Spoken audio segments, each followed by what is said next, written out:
Hello các bạn, lại là mình đây, cô gái chưa đi làm móng tay cho nên phải mang găng tay cho nó đỡ xúc phạm người xem. Thì hôm nay mình sẽ review hai cái card holder của Chanel. Thì theo như mình biết thì Chanel nó có 3 cái cỡ card holder, là cái cỡ căn bản là cái cỡ như này. Cỡ này cũng là căn bản cho cái loại mà có nắp á, là như thế này. Và một cái loại cũng cái kiểu classic như thế này mà nó to hơn một tí.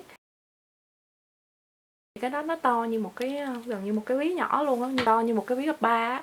Thì cái loại đó nó hơi bị dày mà mình cũng chưa có nhu cầu cho nên mình không có mua. Thì hôm nay mình sẽ review cho các bạn là mình nên chọn cái card holder nào cho nó phù hợp với nhu cầu, cho nó đẹp hơn. Đầu tiên á, là mình giới thiệu với chiếc căn bản này nhất ha. Cái chiếc card holder này á thì nó là bản đặc biệt, hình như là 20C hay 20K gì đấy mình không nhớ, thuộc cái nói chung là nó thuộc cái New Collection của Chanel hồi khoảng tháng 10. Thì là cái khoảng đầu tháng 10 năm nay á, là mọi người bắt đầu ồ ạt mua cái kiểu này. Nó là mọi người ồ ạt mua thì cũng không đúng, mà đúng ra là mọi người ồ ạt đi tìm, tại vì cái kiểu logo này nó khá là hiếm, nó khá là ít hàng. Ví dụ như là cái con wallet on chain này, hai cái này là nó thuộc cùng một cái collection. Thì cái chiếc ví wallet on chain này ở Mỹ chẳng hạn mà màu xám hay là màu đen này mình cũng không nhớ nữa, mà mình thấy là các bạn mà khách VIP của Chanel, các bạn ấy chia sẻ là cả nước Mỹ chỉ nhận được đâu là 7 cái con này thôi, 7 chiếc ví này thôi. Thì mình thấy là mình rất là may mắn khi mà mình ở Đức mà mình mua được cái chiếc này sớm, và mình mua được hai chiếc luôn, một chiếc cho mình, một chiếc cho người quen là bạn của mẹ mình, và cô ấy cũng rất là happy. Mình quay lại với cái chiếc card holder này thì vì cái chiếc này nó là logo đặc biệt cho nên là nó hơi bị đắt. Bình thường cái chiếc này mà bạn mua giá bây giờ thì nó khoảng là 300 hơn cho đến 400 tùy cái logo này. Logo căn bản như thế này, đó là logo basic bé xíu như này, hoặc là cái logo boy. Còn cái này logo đặc biệt chỉ có năm này mới có, thì cái này nó đắt hơn 100, nó thêm 100 nữa, 150 gì nữa đó. Nhưng mà mình thấy là nó hoàn toàn xứng đáng đồng tiền bắt gạo. Tại thứ nhất là nó là caviar, da caviar nó rất là bền. Da caviar có nghĩa là da bê mà nó dập vân á mấy bạn. Thì nó rất là bền. Thứ hai nữa là cái logo này nó làm rất là đẹp luôn. Mình nghĩ là cái size logo này nó tương đương với size của cái bộ hoa tai cùng collection, và nó làm cho cái card holder của bạn rất là nổi bật. Thì cái này á, so với lại card holder của hãng khác á, thì cái card holder của Chanel nó khá là rộng rãi. Ví dụ như mình có cái card holder kiểu này mà của Bottega Veneta, cái hãng của Ý á, thì cái này cái card holder của cái hãng đó nó chỉ dài chừng này thôi, có nghĩa là nó vừa nhét chiều dài của cái thẻ là hết. Còn đối với Chanel là các bạn thấy không, nó vẫn còn dư là được một đoạn ở hai bên, mỗi bên là dư được khoảng 1 cm, cho nên bạn bỏ vào bạn rất là thoải mái luôn. Như thế này các bạn thấy không, mình nhét vào thì nó rất là thoải mái, rộng rãi, mà mình không có phải là cố gắng phải nhét ra lấy vào một cách rất là khổ sở như là mình dùng cái chiếc của Bottega. Thứ hai nữa là ở giữa này nè, nó có một cái khe này. Thì cái khe này nó đủ lớn để mà bạn nhét vào đây một ít xu. Bạn nhét vào đây thêm khoảng 2-3 cái thẻ nữa, hoặc là một ít cái giấy tờ nhỏ nhỏ. Ví dụ như ở đây là mình nhét cái thẻ xe buýt sinh viên của mình ha. Ở đây thì cái card holder này tổng cộng á, là mình nghĩ là nó để được khoảng 5-6 thẻ. Nếu như mà bạn chỉ để thẻ thôi, không để thêm cái gì khác nữa. Và mình nghĩ là cho nhu cầu cơ bản bình thường thì như thế là đủ rồi, như là thẻ tiền mặt nè, không phải thẻ ngân hàng bình thường nè, thẻ credit card nè, thẻ ID nè, tiếng Đức gọi là Ausweis, là cái thẻ thông tin cá nhân của mình, là giống như là chứng minh nhân dân của mình đó. Thẻ gì nữa ta, thẻ bảo hiểm nè, Hoặc là bạn nào đi vé tàu tháng thì có thể là vé tàu năm á, thì ở Đức nó còn một cái thẻ năm nữa. Nói chung là những cái thẻ cơ bản của bạn là nó đều nhét được hết trong này rồi, cho nên là mình thấy là nếu như mà bạn dùng rất là cơ bản thôi thì cái này là vừa đủ rồi, không có cần thêm nhiều nữa.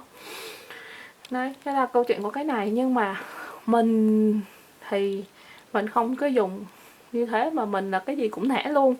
Mình không phải chỉ có một mình thẻ của mình, mà mình còn có thẻ của chồng nữa. Có nghĩa là lâu lâu mình chôm thẻ của chồng mình xài, cho nên nó lại thêm vài cái thẻ.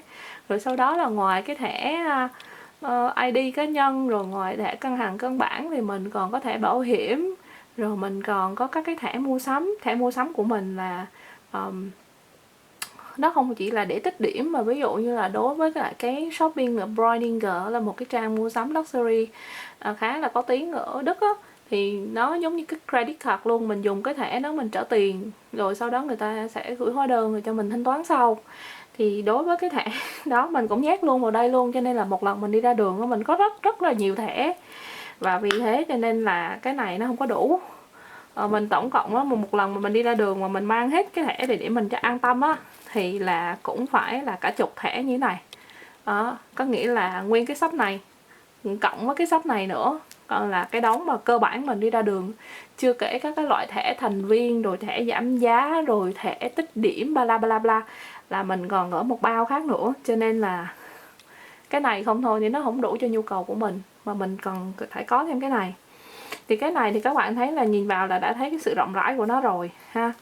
Nó có một cái ngăn lớn như thế này. Cái ngăn này thì mình nghĩ là còn nhét được thêm nữa. Ví dụ như bạn thấy mình để chừng này thẻ mà nó mới có được 2/3 không gian nha. Mình nghĩ là chắc nếu mà nhét thêm nữa thì cũng phải được ít nhất là 5-7 thẻ nữa. Ngoài cái ngăn đó ra thì nó có một cái ngăn này. Ngăn này nhìn vậy chứ nó rộng lắm mấy bạn. Mình mấy bữa mình nhét xu, mình nhét tiền mặt, mình nhét cả mớp và đồ vào đây luôn, mà nó vẫn rất là thoải mái. Xong rồi nó có cái nút bấm này, bấm lại một cái cấp như vậy đó. Thì cái nút này á, thì nó không có giống như hàng bình dân đâu, là các bạn bấm ra bấm vào nhiều lần xong rồi nó lờn mất. Không, cái nút bấm này của Chanel nó cực kỳ chắc luôn. Bạn bấm vào là bạn phải hơi dùng lực á thì nó mới vào được, nên nó cứ kêu một cái tiếng tách rất là thích tai, và nó rất là chắc chắn, nên bạn không có sợ nó bị bung ra đó. Và cái này của mình đó là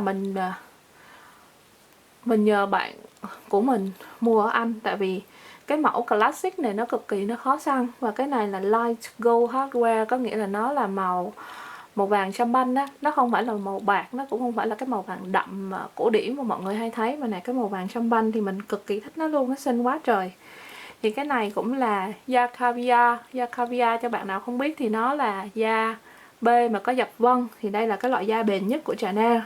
Bền có nghĩa là gì? Bạn có thể quăng quật nó khá là thoải mái mà không có sợ nó hư hỏng.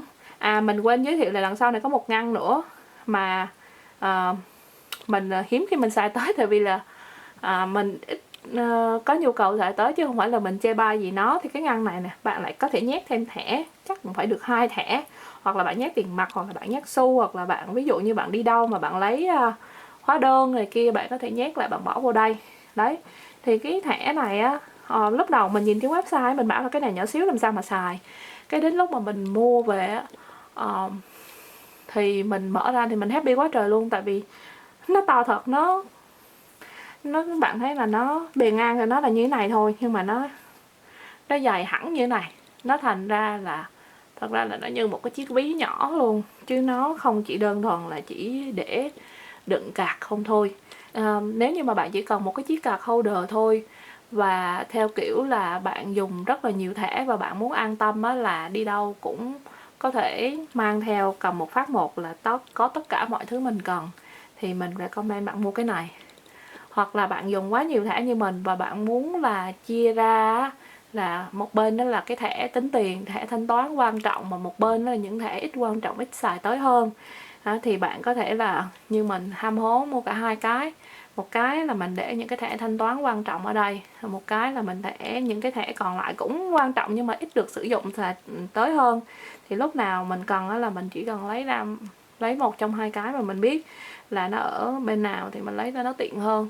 Thì nếu mà bạn không có cần săn logo đặc biệt hoặc là những cái mẫu khó kiếm, mà bạn chỉ cần là có cái mẫu hoặc cái màu cơ bản bạn dùng là được rồi á, thì hai cái này nó chênh lệch nhau không có nhiều. Ví dụ như cái này như mình nói là mẫu basic á, thì nó khoảng hơn 300, thì cái bạn trả thêm từng 100 nữa là bạn có nguyên cái ví bự chảng này luôn. Thì đối với mình thì món đầu tư đầu tiên của bạn á, thì là cái món này nó sẽ đáng tiền hơn, nó xài được nhiều mục đích hơn. Còn sau đó rồi bạn xài thêm những cái túi khác và bạn phát sinh thêm nhu cầu á, thì mình khuyên là hãy mua cái loại bẹp này. Cái loại dẹp này á thì nó được cái nó rất là đẹp, rất là gọn nhẹ, nhưng mà cho khi mà bạn mua cái món Chanel đầu tiên và bạn nghĩ là bạn tiết kiệm hơn á, thì thật ra nó chỉ ít tiền hơn một tí à, nhưng mà nó không có đựng được nhiều như cái loại này, cho nên mình khuyên là bạn nên mua cái loại đó. Bây giờ mình thử sơ sơ coi vì sao mình chuyển qua này. Bình thường mình dùng túi, mình dùng ví to lắm các bạn, nhưng mà từ khi là mình bị đầu độc bởi cái model là túi nhỏ ví nhỏ, cho nên là mình phải thay hết phụ kiện luôn. Ví dụ như mình dùng cái wallet on chain này thì mình có thể bỏ được cái này vào, mình cũng có thể bỏ được cái này vào. Rồi xong rồi mình có thể bỏ thêm cây son này vào đấy. Xong rồi mình có thể bỏ thêm cái túi giấy này vào. Xong rồi mình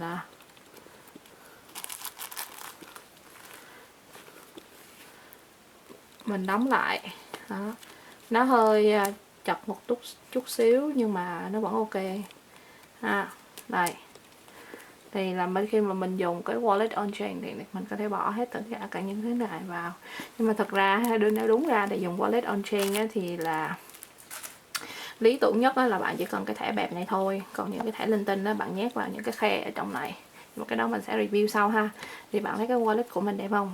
Ok, mình cảm ơn. Mình thì bản thân mình thấy nó rất là đẹp. Nếu bạn cũng thấy đẹp thì mình cảm ơn ha. Đó là mình demo cho các bạn cái thẻ, cái ví đựng thẻ của Chanel.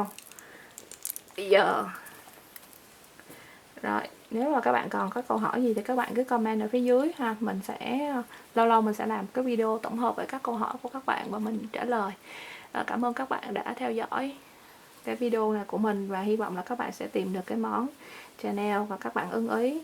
Mình cũng có một cái thời gian trải qua là giống như là nhập môn Chanel, mình chả biết mua gì vì thấy gì cũng đẹp, rồi sợ mua cái này thì nó không có lợi tiền bằng cái kia, vân vân và mây mây.